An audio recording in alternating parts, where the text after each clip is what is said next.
Overall, when we did the capacity assessment for those 4 areas, you can see the score was out of 3, and you can see policy alignment, leadership support, and partnership and collaboration, the overall score and consensus score, because what we did is that we divided the team into 2. We gave them the tool and they assessed the same area. Apparently, some of the areas they agreed in terms of the scoring, there were others that had differences, and we had a point of discussing why different divergent scores, and we ended up with a consensus score. So what you are seeing here was the consensus scores that were agreed by the 2 groups.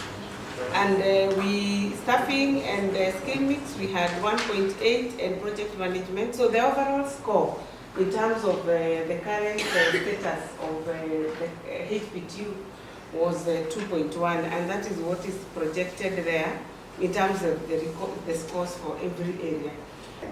So that then, because you are lucky you are the first ones who have started with this process, by the time we are done with the 5th one, you get introductions. The guys are there, they are ready to do, and we have already started where we are in our small office in Turkana. But the vision of the chief also was to have all these guys at the warehouse. Currently, we are in the process of complying with the national government policy of forming health products and technologies units. Basically, the health products and technologies unit is just as the medical supplies directorate.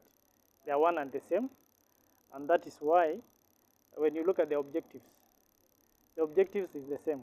The objective of the HPTU is to ensure that there is a streamlined and strengthened supply chain system. That is ensuring that there is availability of drugs in all facilities, and ensuring that there is accountability because of the budget that we are being given. And lastly, to ensure also that there is rational use of the same supplies in all our facilities. And we are glad to be among the first four counties to have this director as a directorate, which is anchored, and that was formed by the governor in his first executive order 2018.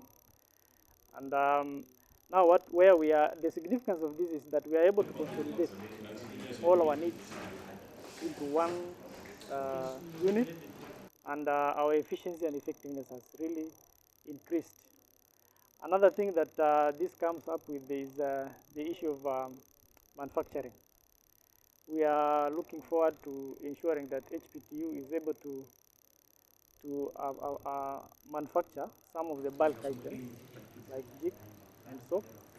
So this will really improve our efficiency, because when you look at when we buy these things from KEMSA, they are very bulky. Because when you look at LCRH, for example, they use around 300 liters of jik a day, and that one is really a very big consumption, because then you will have to use many trucks to bring this to the county from Nairobi, which increases our expenditure.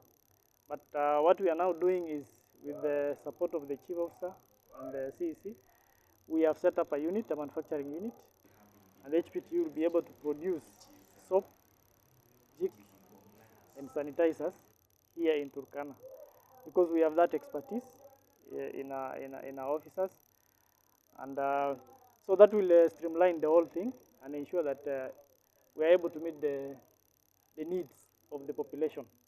Lastly, HPTU is the HPTU formation is a very significant thing in Turkana County, because Turkana County is one of the counties where its population really relies on public health facilities.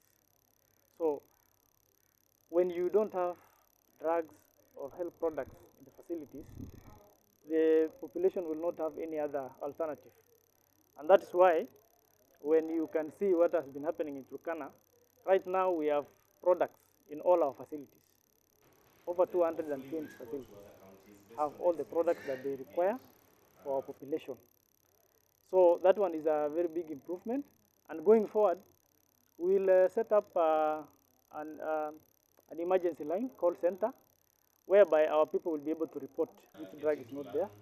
This is in an effort to ensure there is accountability for what is sent or delivered in the facilities.